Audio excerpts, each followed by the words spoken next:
Halo, selamat malam. Apa kabarnya Anda di akhir pekan ini? Selain informasi tadi, kami juga akan menyajikan rangkuman informasi terkini lainnya yang terjadi sepanjang hari ini dalam CNN Indonesia The World Tonight bersama saya, Diana Valencia. Kita ke informasi pertama. Kecelakaan beruntun yang melibatkan bus penumpang dan 2 sepeda motor terjadi di Pemalang, Jawa Tengah. Kecelakaan ini menyebabkan 2 orang tewas dan 5 orang lainnya terluka. Seorang pemuda tiba-tiba mengamuk dan merusak televisi di warung kopi di Surabaya, Jawa Timur. Sejumlah orang mengejar dan menangkap pelaku lalu mengikatnya dengan tali. Berita selanjutnya, bocah 6 tahun yang sempat dilaporkan hilang ditemukan terbungkus dalam karung di samping rumahnya di Pontianak, Kalimantan Barat. Ironisnya, dari hasil pemeriksaan kepolisian, sang bocah meninggal dunia karena dibunuh oleh ibu tirinya. Diduga menjadi korban KDRT, makam seorang wanita dibongkar oleh kepolisian Polresta Surakarta. Korban meninggal dunia diduga setelah menjadi korban dari suaminya yang baru dinikahinya selama sebulan.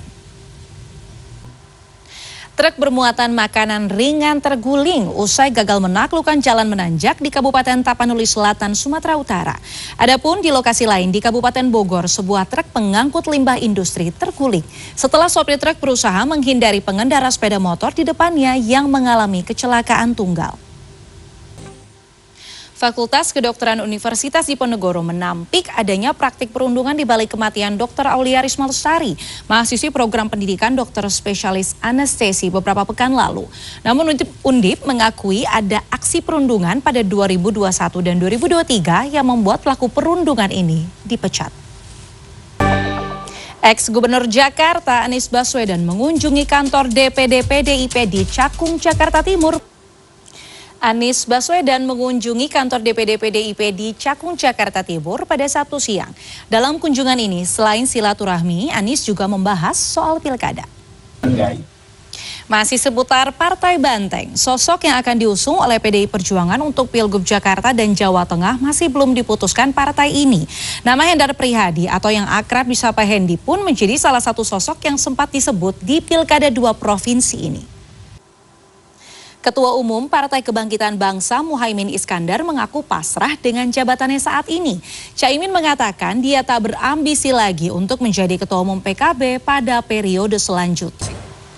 Krisdayanti menegaskan dirinya siap maju dalam bursa pencalonan Wali Kota Batu 2024-2029. Pernyataan itu disampaikannya setelah sempat mengumumkan mengundurkan diri dari Pilkada Kota Batu.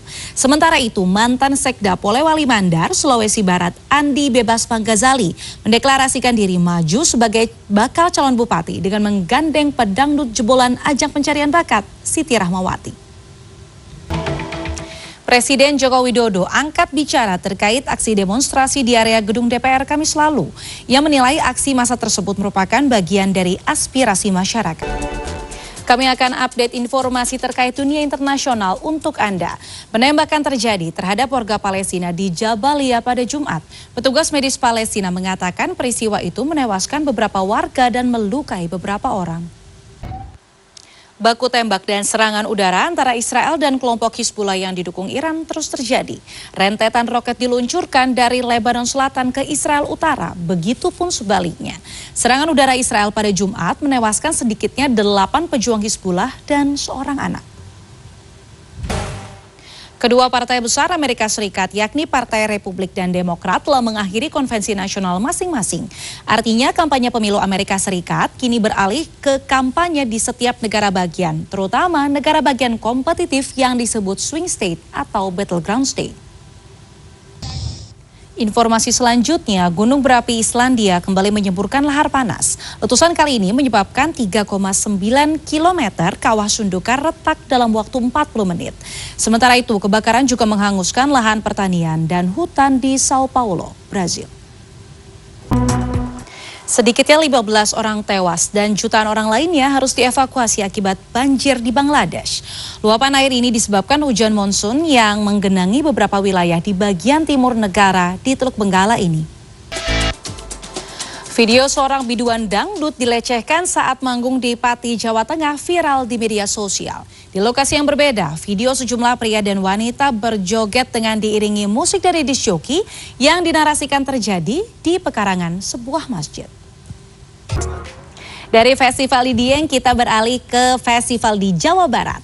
Kemeriahan Fest Java Festival 2024 berlanjut di hari kedua Sabtu 24 Agustus. Bertempat di kawasan Gedung Sate Bandung, berbagai kegiatan dilakukan mulai dari gelaran nikah masal, bazar UMKM, serta acara hiburan lainnya.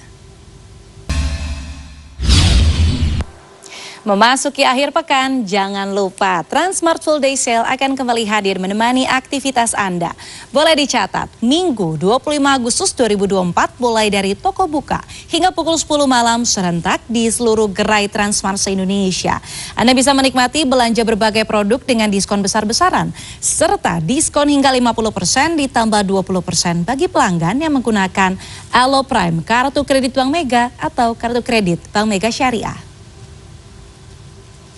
12.700 pelari akan meramaikan juara bertahan Liga Inggris. Manchester City kembali merekrut Ilkay Gundogan yang sempat pindah ke Barcelona. Sementara itu Arsenal dilaporkan tinggal selangkah lagi mendatangkan gelandang timnas Spanyol Mikel Merino.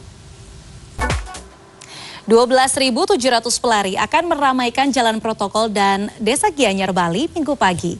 Ajang lari tahunan berlabel elit dunia yang digadang sebagai lebarannya para pelari juga akan diikuti ratusan pelari dari 57 negara. Dan informasi ini sekaligus menutup CNN Indonesia The World Tonight malam hari ini. Saya Diana Valencia dan seluruh kru yang bertugas pamit undur diri. Sampai jumpa, selamat berakhir pekan.